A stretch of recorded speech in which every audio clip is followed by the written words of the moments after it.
What's up, everybody? Big Ox 666 here, and check it out. If you're new here, welcome to my channel. I try to do 2 videos a week, at least try to, but some crap happened in my real life, and I'm trying to get back to my usual schedule and stuff like that. But last week, I think it was last week, I made a video of DRM being on Xbox One and PS4. And what do I mean by that? All your digital content that you pretty much play online and stuff like that. If something happens, okay, you system, everything, electricity goes out. Well, okay, how about I put this? If the internet goes down and you turn off your PS4, Xbox One, and you're not the primary person on that console, all that stuff that you download digitally, you cannot play. You cannot play offline unless your ID is the primary console for each system, the Xbox One or PS4. PS3 and Xbox 360, you can play all digital stuff you want to offline, no problem. But the PS4 and Xbox One, if you're all offline and you can't play, your stuff's not the primary, you can't play the digital. I made a video about that. I'll leave in the description below. But anyways, I have an article saying physical discs are more important than digital downloads, which I'll leave that in the description below.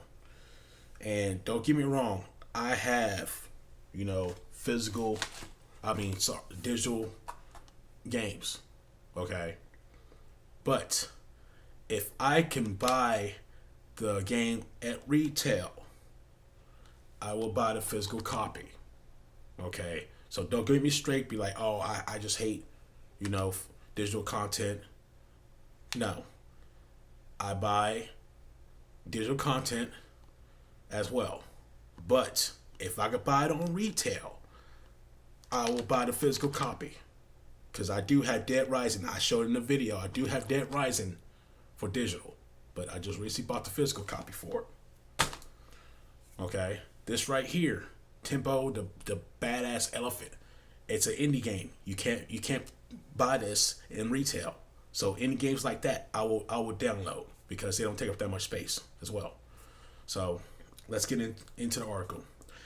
In this modern age of gaming, technology has evolved in so many ways in which video games are now huge, offer new gameplay experiences, graphical fidelity, and even digital games, dishing out the physical hard case small boxes for convenience. But also there are a lot of digital stuff in this route.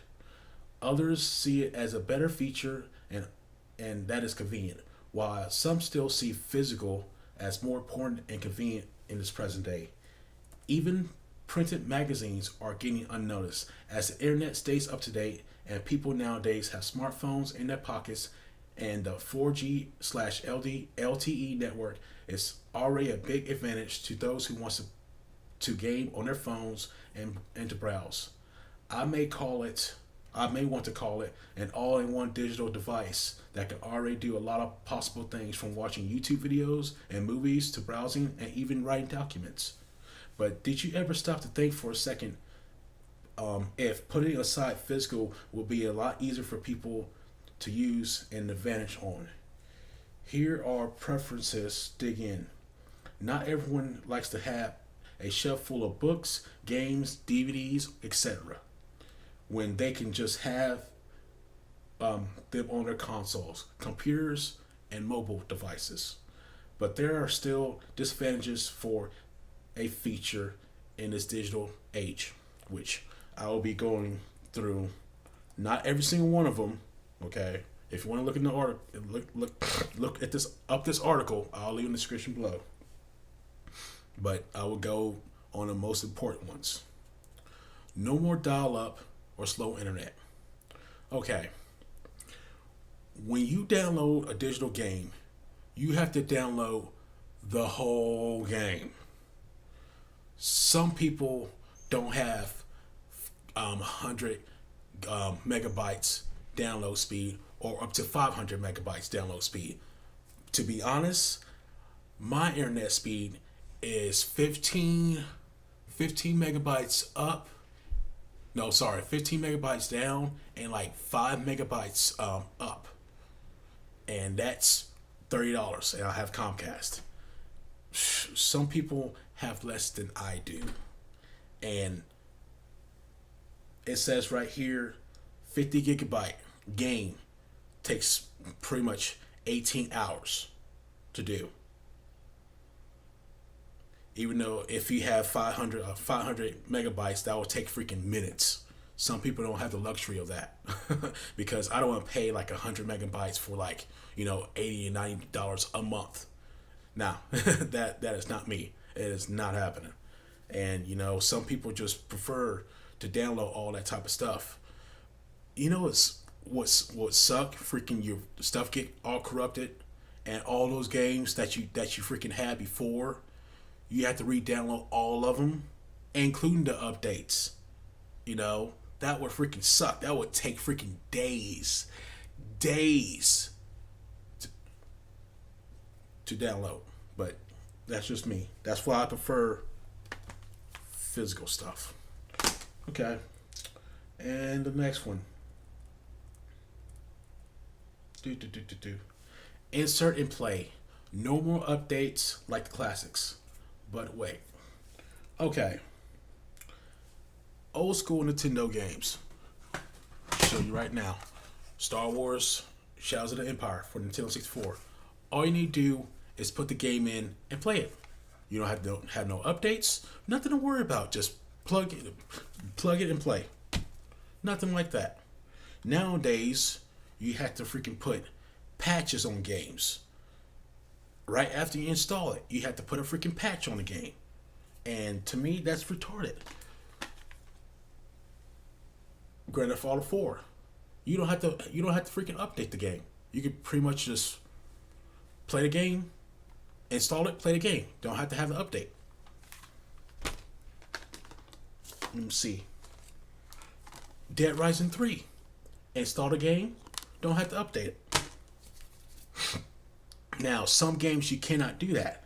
Halo 5, you have to update that game before you even start even a single player, which is pretty much retarded. Some games you can't. I think Assassin's Creed Unity you can't do it as well. You can't pretty much play the game unless you do the complete update, which is retarded. So not all games are pretty much safe from this, but majority of the games, like Shovel Knight, I can just install it and play the game without even doing an update. And that's another reason why I prefer physical disc. And the biggest one of all,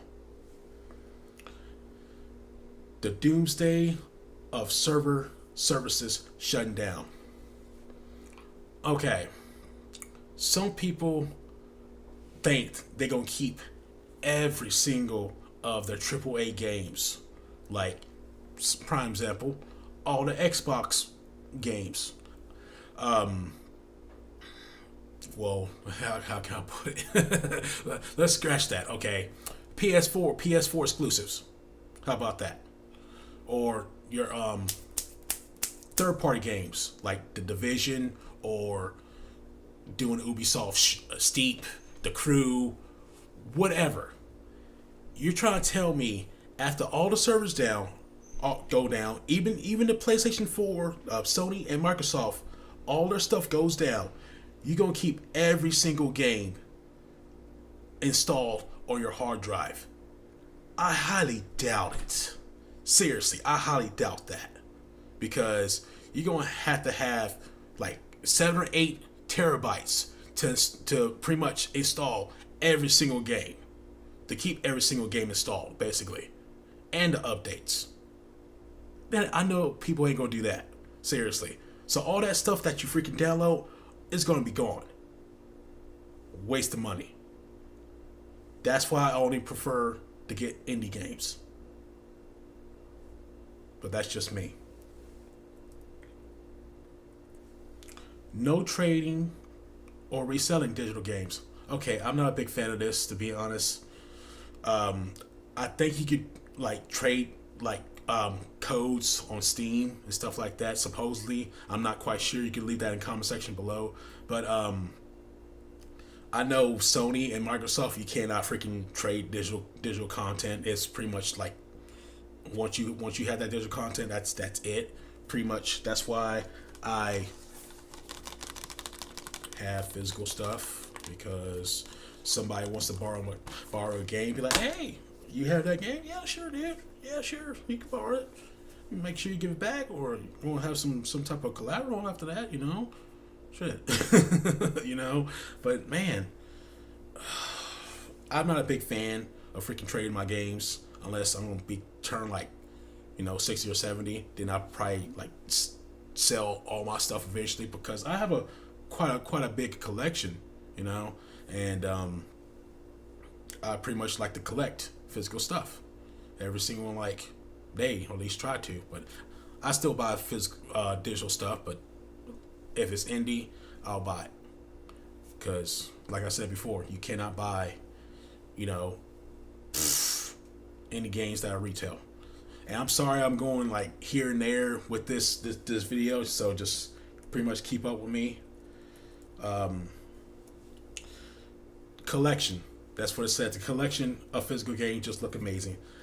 I think out of my whole all my friends, I think I have the biggest collection, if I'm not mistaken. Maybe, yeah, I think I got the biggest collection, because I think I have 90 PS4, no, sorry, 90 PS2 games, 230, I think I have like 230, 240 PS3 games. Think I have like 8 or 9 Xbox One game, no, sorry, Xbox 360 games. I think like 6 or 7 Xbox One games. I think like 20 Wii games. I'm just looking at my stuff right now. But yeah, I pretty much try to collect, games here and there. I try to beat them as well. Like some people, like Xbox fanboys, still only talk about video games, but I actually don't play them. But yeah, most people don't realize. Eventually, that's what I want to talk about more. Eventually, these servers of Sony and Microsoft will go out. And nobody is not thinking about that ahead of time. They're just pretty much thinking about like, oh, I have this game. I think I'm gonna keep it forever. No, you're not. Eventually, games like this, Elder Scrolls Online, after the servers go down, there's gonna be a freaking paperweight. Seriously, same thing with Titanfall. It's gonna be paperweight. All the multiplayer games, Overwatch, gonna be paperweight. About the Battlefront games, gonna be paperweight. I understand that though. I really do, because I play the games right then and there. And also, I didn't pay that freaking much for them. I paid like $8 or $9 for these online games. Unlike people paying $60. You better get your money's worth with that $60 compared to me paying like $9 to $10 for these games. But eventually, I realized that those type of games are gonna go out of servers. Matter of fact, you cannot purchase on a PSP store. You cannot purchase any games on a PSP store at all. The Vita, you still can, but the PSP, which I know nobody's not playing that thing, you cannot purchase anything off that store. So that tells me that the servers are gonna go down. It might not be today. It might not be tomorrow. It might not be 10 years from now. It could be 20. But I try to plan ahead, and be ready for it. But anyways, I'm rambling on a little bit too much. Let me know in the comment section below what you guys think, because some people think I'm crazy of thinking about this, but I'm just trying to prepare. Okay, that is why I try to get physical stuff. You think I'm crazy? Maybe I am. Maybe I'm not. Who fucking knows? But anyways, if you like the video, give it a thumbs up. If you did it, give it a thumbs down. And let me know what you prefer in the comment section, physical or digital. But anyways, this is Big Ox 666. Y'all stay awesome, and I'll see you guys next time. Thanks for watching.